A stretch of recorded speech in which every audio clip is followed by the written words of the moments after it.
These are the common tools that you will need to do this DIY project.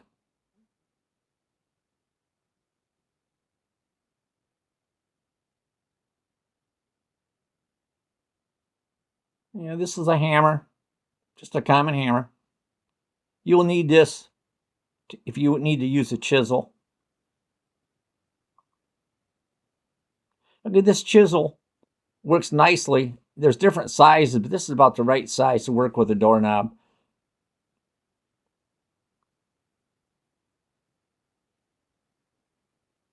Just a common Phillips screwdriver. This tool can be used so many different ways. Utility knife. What I like about this, and it's an old one, but it's got the blades inside.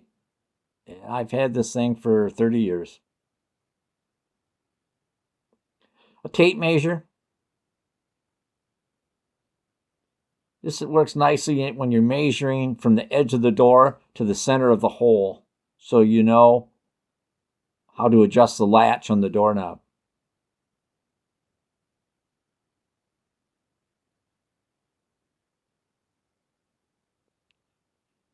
Okay, these are right angle tools with Phillips on one end and a flat on the other end. The doorknob will take that middle tool, and it works nicely in tight spots. That's the flathead and the Phillips head. There's 3 different sizes.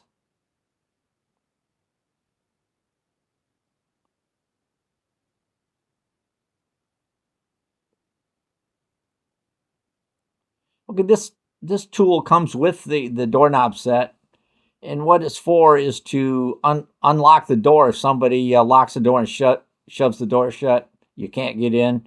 You can slide it in the little hole in the doorknob and unlock the door. This is the latch, and it's set up in the standard position at 2 3/8, but there's 2 little pins on each side, and if you slide them, you can actually slide it to the 2 3/4 position. And some doors do come in, like commercial doors, with the hole offset from the edge to the 2 3/4 position. There you go. See, I took the 2 little pins and I moved it to the 2 3/4 position. It's a little tricky, but you can get her. But I want to put it back in the standard position. That way it will line up with the shaft when you slide the doorknob in there.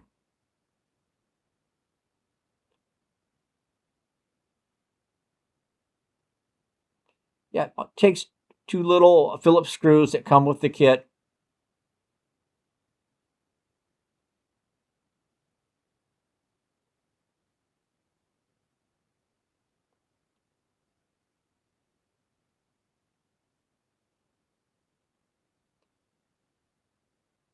Okay, this is the knob that goes on the outside of the door.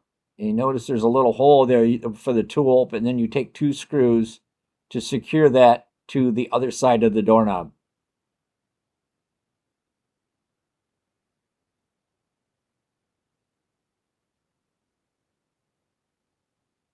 Yeah, that's the little tool, how you unlock the doorknob if it gets locked and you can't open the door.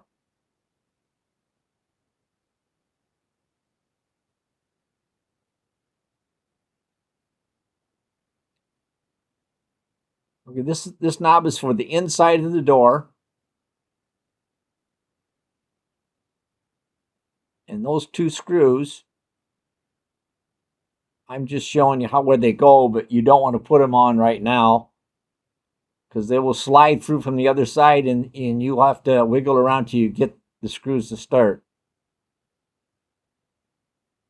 They're long screws, but that's how it will be when you get it inside the door. Okay, I will get back to the doorknob in a second here, but I remodeled this bathroom, and I put in a brand new Kohler, elongated toilet, and also I moved the plumbing around because that faucet was out, and I'd constantly hit it with my ankle. So when I had the drywall off, I sweated copper and got it back where it's supposed to be. You notice there's pegboard behind the toilet. Why I have that there is because there's a furnace right on the other side, and it helps the furnace to breathe. It's in a tight little spot, and I figured it would really work better if it could breathe a little bit, and it does work great. This is a pedestal sink. It's really tough to put them in, and if you're not experienced, you might have a problem, but it can be done. The biggest problem is the plumbing with that sink. But anyway, there was just a power switch. So when I pulled the drywall off, I actually added a little outlet so you can plug things in next to the sink. That's a GFCI outlet, and that's what you want to put in there if you put it in a bathroom. That's the bottom of the pedestal sink, and if you notice, that's why the plumbing, it's really tough to get it in the right spot so it don't show. I added a mirror on the wall, and it turned out pretty nice. New faucets, all nickel coated. This floor, I gutted that whole thing out when I was moving the plumbing around, and I bought Armstrong tile. They're high-end, high-quality tile, and they look just like ceramic when you get it done. You can also buy the type where you can grout it, and I can't tell the difference from ceramic to vinyl tile. Okay, this is the door. It's a Masonite solid core door. It's a higher end door. It costs a little more, but the door is nice and solid, and you can definitely tell when you shut it and open it, you got a good sounding door.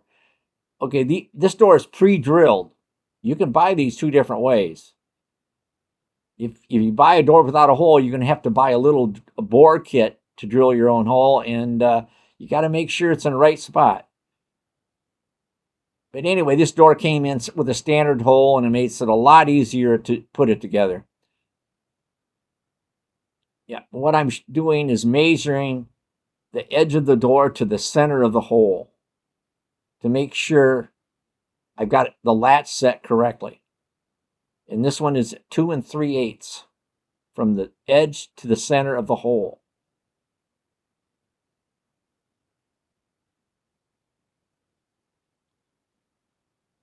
Okay, when I got this door, it already had the wood cut out of the edge of it, but I had to clean it up a little bit because the latch would not fit in correctly.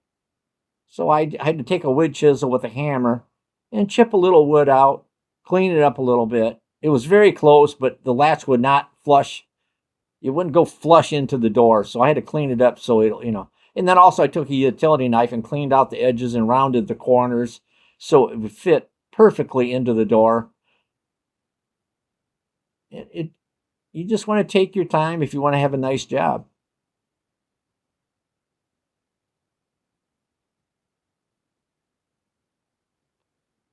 Okay, when I push the latch, you want to make sure the latch is put in correctly. You have the smooth edge there, that needs to go towards the door, the jamb. And when you slide it in, you notice it's very flush. That's what you want. You don't want to just have it sticking out a little bit because it'll catch on the jamb. Just get it back out there and then clean it up a little better. And then you take 2 Phillips screws. Sometimes it's better to leave them out a little bit till you get the whole doorknob set assembled. But if it seems like it's all pretty nice, you can just snug them up right now. And I also did that with this project. But there has been times where I had to loosen the screws back up so that I can wiggle the latch around to get the doorknobs in. But anyway, this one's snugged up and ready to go. Okay, now I'm looking at the shaft to make sure it'll line up with the latch. And you won't be able to get it in unless you push the latch in. It'll hold you up. But if you push it in, it'll slide right in. Now you notice I've got the doorknob in there, but it's the wrong one. That one has to go on the other side so the door can be locked inside the bathroom or a bedroom, whatever you're doing. It's basically a privacy doorknob set. But I do the same thing. You just line the latch up, push it in, and the shaft will go right in. And you notice the screw bolts, the shafts, they line up ready to put the other knob in.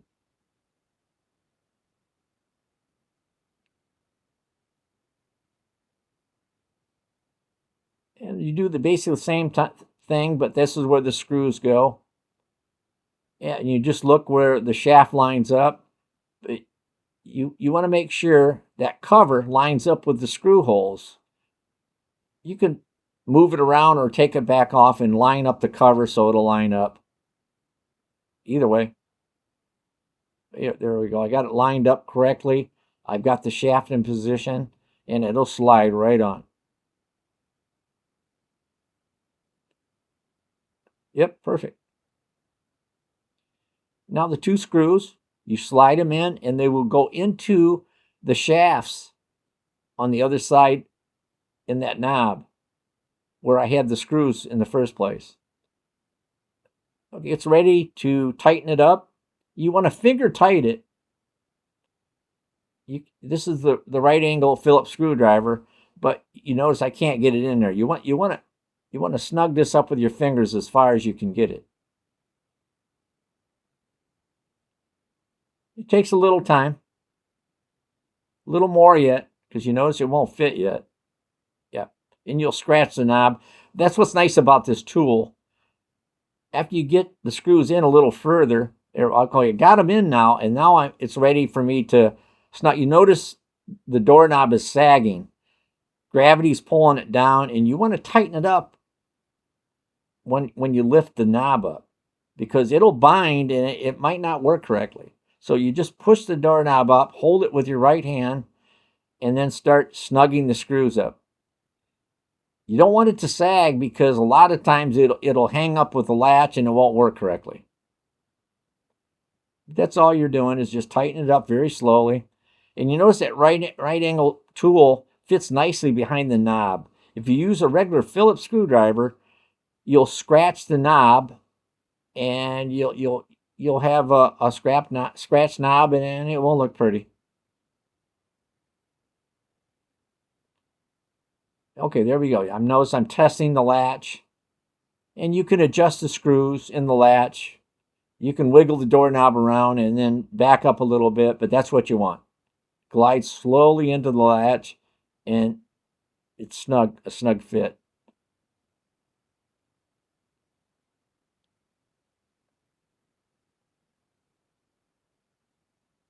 And I am going to tighten it up a little bit more. You don't need to get it too tight, just enough. And there's a couple more little twists. Yeah, like one more, and it should be tight enough. There we go.